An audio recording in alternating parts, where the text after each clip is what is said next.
Right, okay, here we go. Episode 2. So Clara's not really that keen on where she's now been put due to the war because her dad's ill. So mum's like, oh, you're going to spend some time away, we'll focus on dad getting better.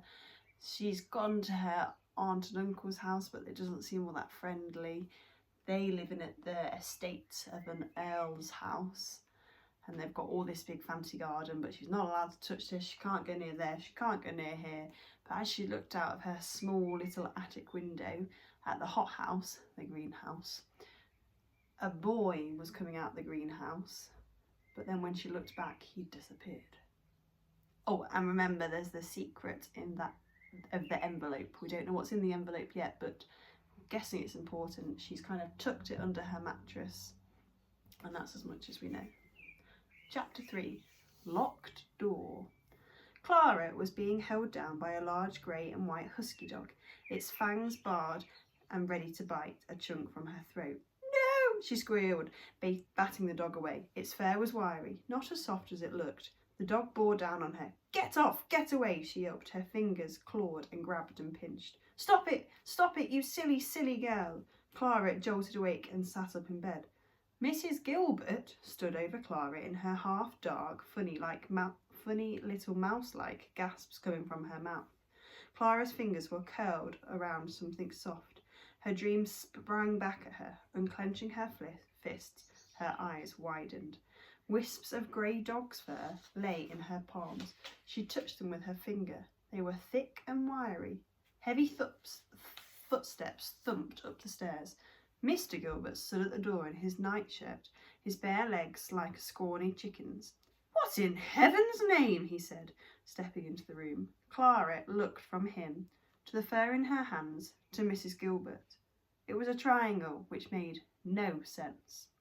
My hair, Mrs. Gilbert said, pointing to a shaking finger at Clara's open palm. I was trying to wake her and she grabbed me. Oh, thought Clara. A wave of heat washed over her. Rain pattered against the glass of the open window, as if in a sympathy. I'm sorry, Clara said limply.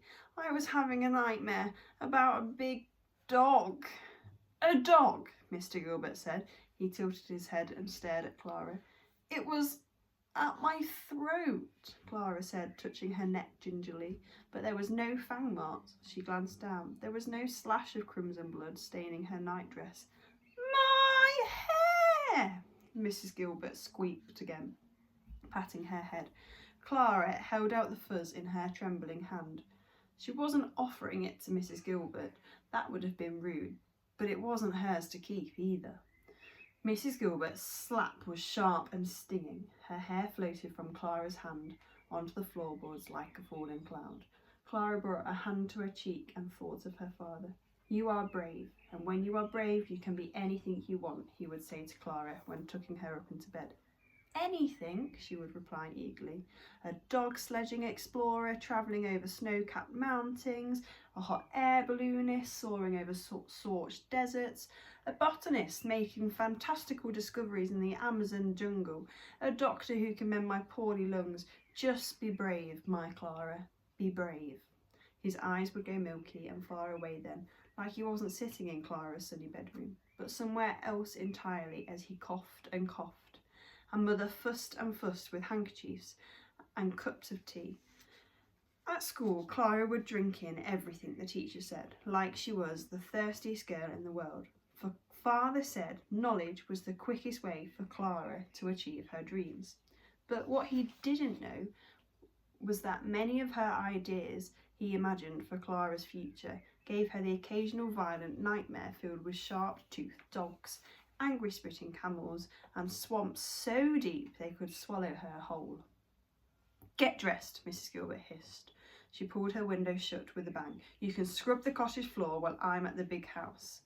Mr. Gilbert was rubbing his chin, like he was trying to remove a stubborn mark. His eyes were soft, like they were when she had arrived yesterday. He opened his mouth to speak. Clara held her breath. Was he going to defend her? But before he had the chance, Mrs. Gilbert grabbed his arm and hustled him towards the door.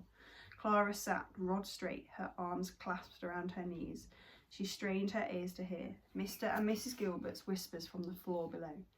Only the odd words drifted up the stairs. What's done is done, Mr. Gilbert.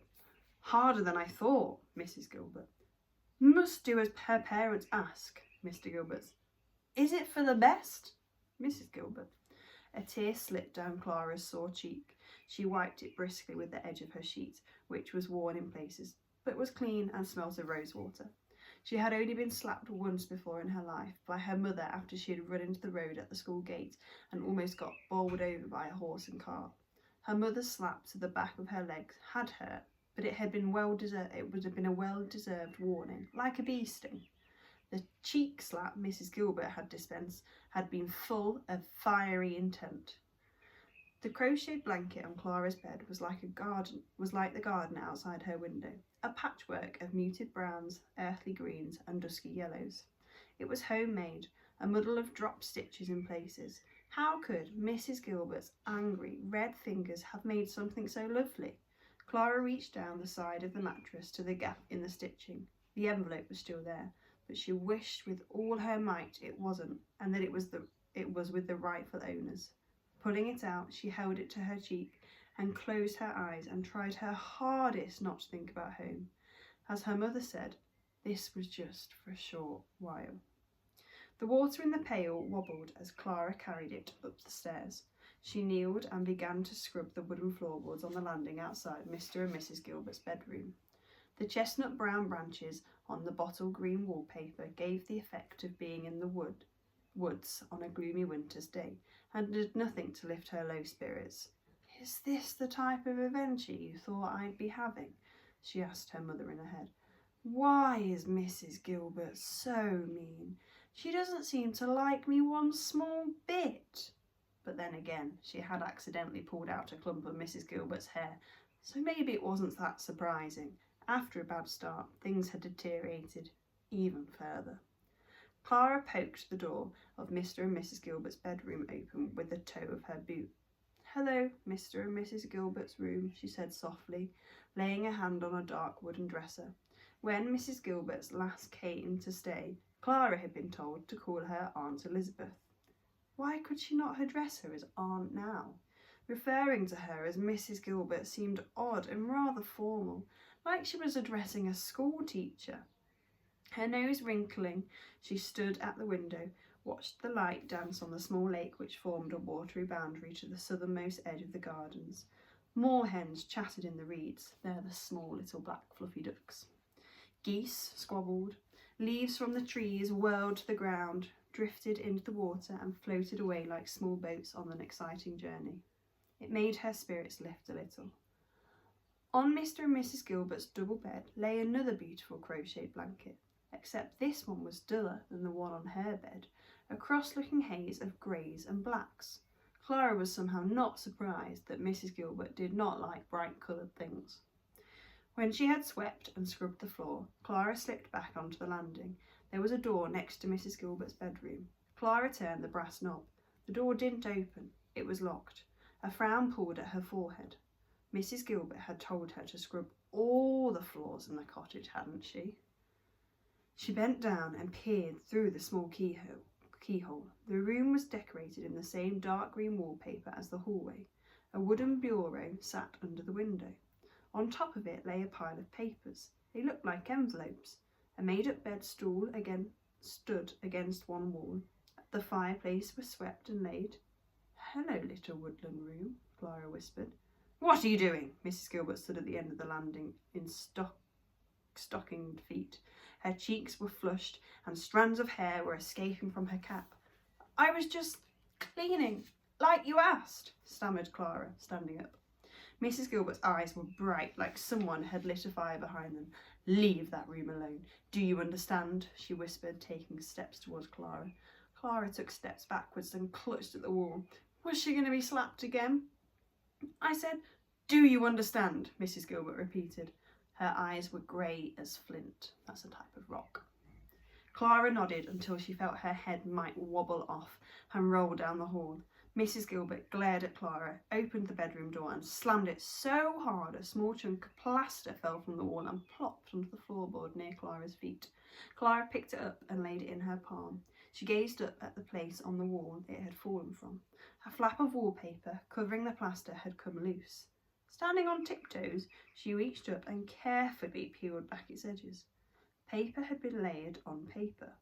Underneath the woodland scene was a branch of a different tree, the curve of an orange mandarin and delicate white blossom. Clara chewed on the bottom of her lip. Why would anyone want to wallpaper over the beautiful spring walls and turn them into winter? Probably someone that was happy and now no longer is happy, so doesn't want a happy house. Read a few pages of this one. Chapter 4. Hot house. So they're like the greenhouses, just big ones. The rap at the door of their small terraced house had come 2 days before Clara had been sent to stay with her aunt and uncle. Clara's mother had been busy tending to her father, so Clara had taken the letter from the postboy with a blue cap and serious-looking eyes, telling him she would give it to her parents immediately. The sender's name and address were printed smartly in the bottom left corner. War Office. Clara stared at the typeface now, wondering about the words waiting to be read inside. A hard lump of guilt lodged in her chest. She hadn't meant to hide it. She'd slipped it into her pocket just until father's cough settled, just until mother's eyes looked a little brighter. But it hadn't, and now she had been sent away, and it was too late to do anything about it. So she was planning on giving the letter, but wanted to do it at a happier time, and that happier time never came. She had intended to give it to Mrs. Gilbert, but after the slap she thought of explaining the circumstances in which she'd taken the envelope, and Mrs. Gilbert's possible reaction made her stomach wobble. Perhaps her only option was to wait a little, return it to mother and father in person. Mother had said that she would only be with the Gilberts for a short while, but what if waiting a few days made matters even worse? What if the news inside was so important they needed to know immediately? Clara blew out on the candle of her window, still, with a heavy sigh, rested her chin in her hands and looked out over the gardens. Her skin burned with guilt as she watched the moon, low and shiny and bathing everything in the shimmery blue light. She imagined her guilt and confusion floating out of the blackness with the spiralling candle smoke. Her mind was whirling, going around and round like a train on a circular track. A soldier in a smart green uniform striding down Terrace Street, a fistful of hair, a dog with barred teeth looming over her, a locked woodland room, the envelope. Clara sucked a breath after breath, Clara sucked in breath after breath of chilly air. Got there in the end. Boom, rat-a-tat-tat. Clara gasped the windowsill, her heart hammering against the ribs in time at the sudden sound of gunfire. Rat-a-tat-tat, boom, boom, boom, boom, boom. It must be the rifle regiment on a night exercise. Mr. Gilbert had told her, over boiled eggs at breakfast that morning, that many of the regiment's highly skilled gunners had been killed at the second battle of Ypres the year before. Some of those men had worked for the Earl and he had been devastated by the losses. Determined to do his bit for the war effort, he was allowing 100 of the regiment's new soldiers to camp and train on his land. Mr. Gilbert had leaned across the table and told Clara softly she should prepare herself for the sound of rifles being fired long into the night, as the regiment prepared to move out to France, perhaps to the Somme battlefields. As Mr. Gilbert spoke, Clara had thoughts of father's daily newspaper, brimming with news about the Battle of Somme.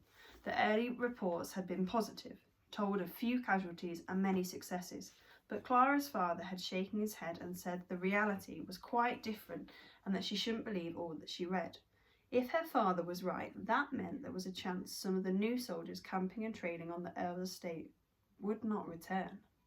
She had placed her spoon down, her appetite for breakfast suddenly gone. Startled by the rifle fire, a flock of birds roosting in the trees whirled into the air. They looked like mystical winged creatures as they squawked across the planting beds. The mute scarecrows listened and watched, straw heads tilted in surprise. Someone else was watching too, his head tipped to a spectacle overhead. Clara squinted. The boy! He was sitting with his back to a low wall opposite the hothouse. The birds disappeared, and the boy turned his attention to something lying in his lap. It was too dark, and she was too far away to see what it was. The boy hunched over, giving it his full attention. Suddenly, he stood up, pushed whatever he had been looking at into his jacket pocket, and disappeared. Clara blinked, leaning out of the window as far as she dared, the still air folded around her like a blanket. How could he have vanished? Again? Was he a ghost? A magician? His head bobbed up and reappeared. Clara rubbed her eyes. The boy shook out a blanket in the way you might shake out a dusty rag. He spread it on the grass and lay down, turning his face to the blue moon as if he was sunbathing him in warmth. Clara watched him as the booms and rat-a-tat-tats echoed on, deeper into the woods now. She was watching him like a spy. It felt wrong, but she could not tear her eyes away. Clara watched and watched until her eyes grew laden and starting to close. Climbing back into bed, she pulled her own blanket tight around her shoulders. There was something intriguing about the boy that made her want to find out who he was. She listened to the faraway rat-a-tat-tats and booms until she drifted into an uneasy sleep, full of gunfire and soldiers, her mother and father, unopened letters and locked doors, and a boy who liked to lie under a moon masquerading as the sun. And we will leave it there. See what happens tomorrow.